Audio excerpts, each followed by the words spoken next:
Alright, what is up, guys, and welcome to the WWE Summerslam 2014 pay-per-view review. It's where I tell you guys of my thoughts of the pay-per-view and the matches itself. So let's get on with the matches. The first match was the kickoff show, RVD versus Cesaro. I thought it was a great match between the two competitors. They're both great, talented guys, especially Cesaro. He impresses the hell out of me.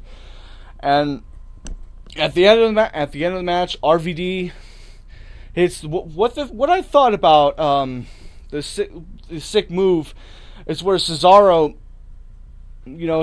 he kept like freaking hitting RVD with uppercuts like damn 3 times, and then he hit it the 3rd time, But at the end of the match, RVD won, hit the 5-star frog splash, 1, 2, 3, and it was it. The next one is The Miz versus Dolph Ziggler. I was actually happy that Dolph Ziggler won the Intercontinental title. This has been ever since Battleground. I've been wanting him to win the one, but how cheap The Miz was to be out of in the Battle Royal. He didn't really do much. All he did was just stay outside. That's typical heel. That's a typical heel would do. But I gotta give credit to Miz. He won. So, but side of it, the match was a little good. Not bad. The match was good, actually, to be honest. Dolph Ziggler picked up the win. I was happy. Finally, Dolph Ziggler got what he wanted, and I hope all of you are pretty happy. And if you voted for The Miz, well, I feel sorry for you. The next match is Paige versus AJ Lee for the Divas Championship, and it was quite good. It was quite good going back. They go both going back and forth.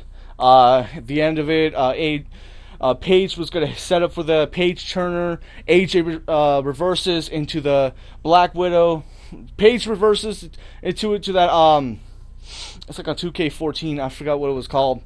But she hits that move, pins her 1, 2, 3, and I can see why WWE let Paige win the Divas Championship is because it's her birthday today. So if you're gonna let somebody who's in a championship match and it's their birthday, don't make them lose. I mean, that would make their worst birthday ever. So congratulations to Paige winning the championship, and let's keep moving on. Alexander Rusev versus Jack Swagger. It turned in a flag match. It didn't really turn out to be a flag match. I thought the flag match was supposed to be like the last time.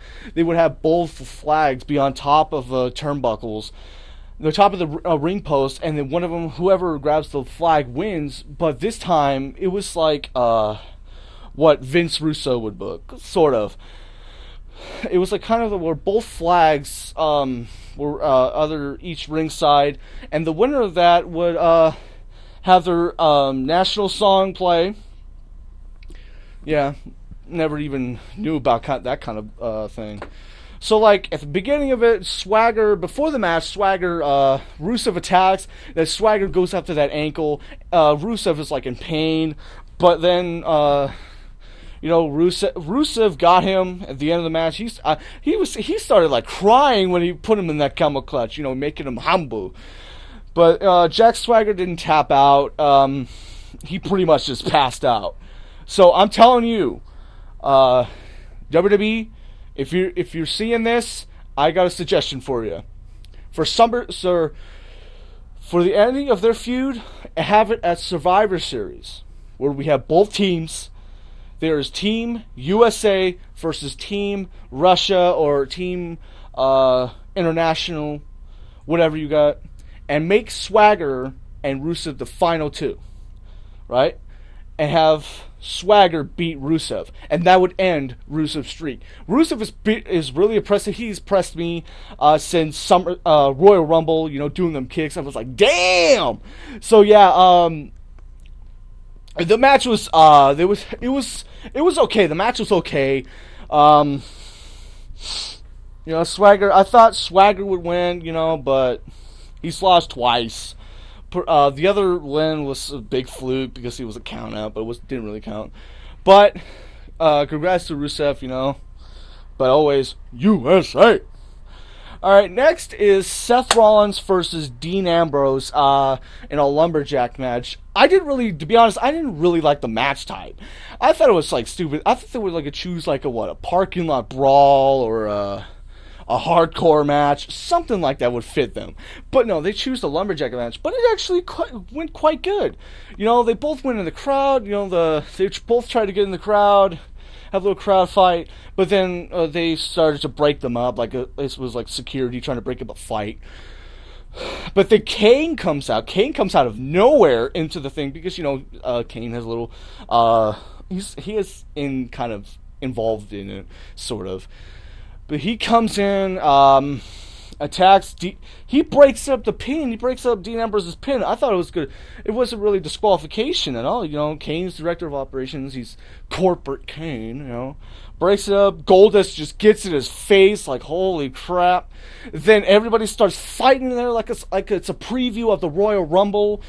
They all come in. They all start going out, and then.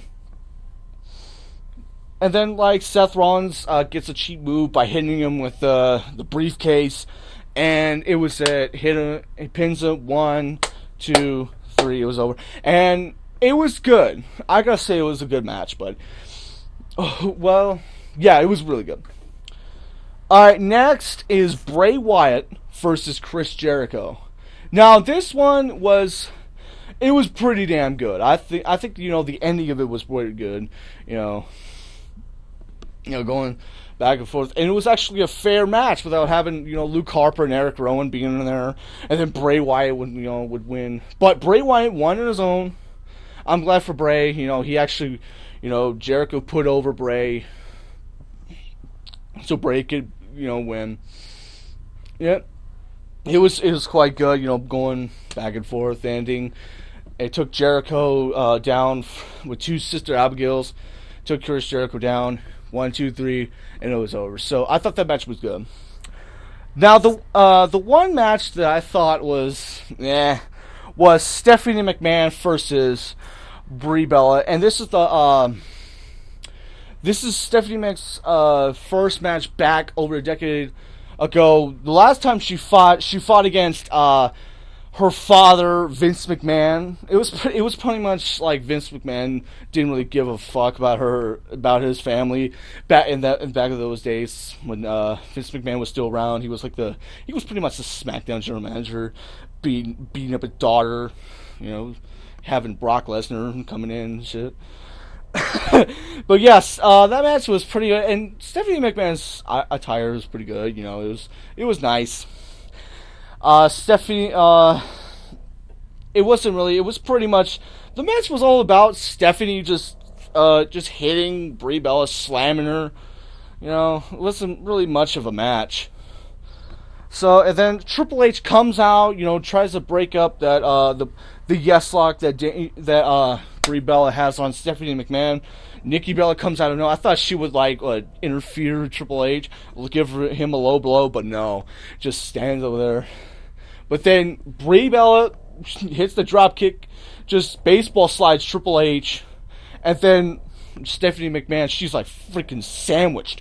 She's got one Bella Twin over there, and then all of a sudden that was a little Nikki Bella comes in.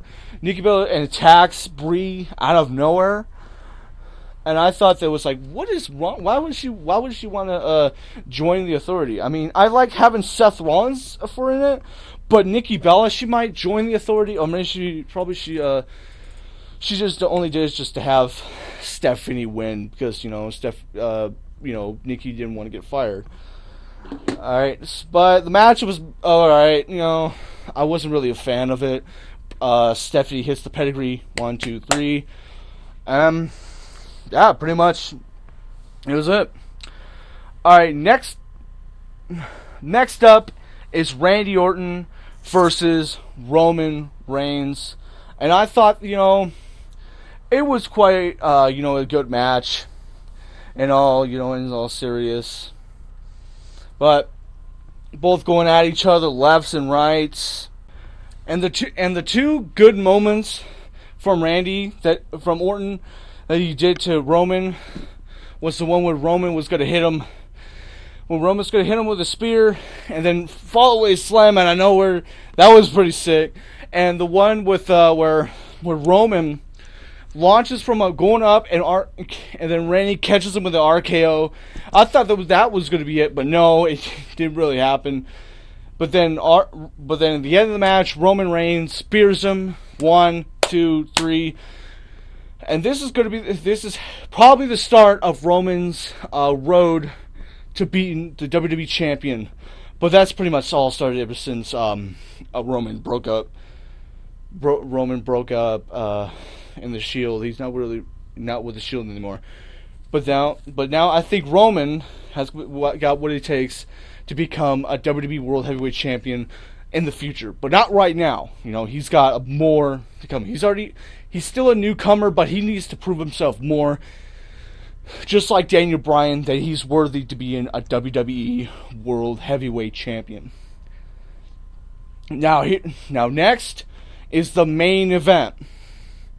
The match that has been set it up ever since Money in the Bank. Yeah, I'm talking about, a few days before Money in the Bank, they did this thing where they on Facebook, Twitter, social media, they showed a poster of SummerSlam between Brock and John Cena.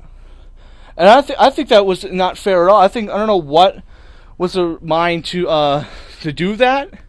That's pretty much just spoils the whole storyline of how it went. How it's going to go.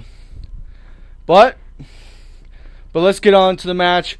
Brock Lesnar versus John Cena for the WWE World Heavyweight Championship. And I can't really say that this was a match. I gotta say this was a fucking massacre. I mean, Cena didn't do shit. He only did a few things. But Brock, oh my gosh. It was like, the match reminded me of Royal Rumble 2003, Scott Steiner versus Triple H for the World Heavyweight title, and Scott Steiner kept doing those belly-to-belly suplexes like nuts, but Brock did it more. He pretty much just did a record of 16 German suplexes, and here's the thing, to all you Cena fans, I like Cena, don't bash me because you probably think I don't like Cena, but I actually like Cena. But I'm sick and tired of him getting all these championships. I mean, let other people get championships. Just like Brock. Brock, he's been gone for, 8 years? And he came back 2 years later. No, he came back 2 years ago, 2012. But, he lost against Cena. But he got back his glory. He conquered John Cena. It was pretty much a beatdown, a massacre. And Cena, he only did one attitude adjustment and one STFU. Brock just basically just did a German suplex after German suplex after German suplex, did suplex, but in all ends him with 2 F5s. It usually would take John Cena 3 finishers to take him down, but this time Brock did it. Whether you like it or not, whether you're a guy that doesn't like part-timers, who I feel sorry for you people, because now Brock Lesnar conquered. Not only did he conquer the streak at WrestleMania, but he conquered John Cena at SummerSlam. And what I thought of it, I thought it wasn't that bad. But I was getting into it. I was getting into, Brock taking him down. But I thought it was not bad of a match. Not bad, not good, but not bad. So what is an overall? What do I think about the pay-per-view at all? I'm gonna give it a 6.5 out of 10. Which leads to 3.5 out of 5. No, actually, no. I'm actually gonna give it, yeah, 6, just a 6 out of 10, which leads to in All Stars, 3 out of 5. So that has been my review and my thoughts of the WWE SummerSlam 2014 pay-per-view. And there's more reviews to come for other pay-per-views. So that's pretty much all I gotta say. Like, subscribe, and until next time, peace.